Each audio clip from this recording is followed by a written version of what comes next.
পুরুষের কোনো শখের নারী হয় না, যখন যার সাথে দেখা হয় তখন তার সাথেই প্রেম করে, আর সেটাও তার শখের নারী হয়।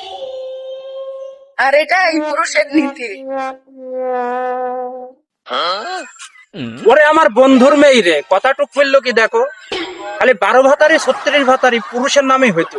আর পুরুষকে সবসময় সম্মান দিবে। আর পুরুষ যে নারীকে ভালোবাসতে জানে সে নারীকে কখনো ছেড়ে যেতে জানে না। পরকীয়ার মূলে আছে পুরুষ। হয়তো তুমিও এক বাপেরই কন্যা, তোমার বাপকে অপমান করতে তোমার কি একটু লজ্জায় বাঁধলো না? লজ্জা জ্ঞান কি নিজের ভিতরে একবারই কাজ করে না, নাকি অন্য কিছু? পুরুষকে নিয়ে নাড়ার আগে নিজেকে 100 বার ভাববা।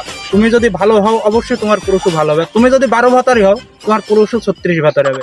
আর পুরুষের সাথে কখনো 36 ভাতারি যায় না, মেয়ের সাথে যায়। কেন বা কারা কিভাবে বলে গেছে তারাই জানে। পুরুষের সাথে 12 ভাতারি হয় না, মেয়ের সাথেই হয়। সেই হিসাবে পুরুষকে কথা বলার আগে অবশ্যই বিবেচনা করে মাথায় গোবরটা কাটিয়ে বুদ্ধি দিয়ে বলবা। তোমাকে এটুকের উপরে আজকে ঝালাই করে দিলাম।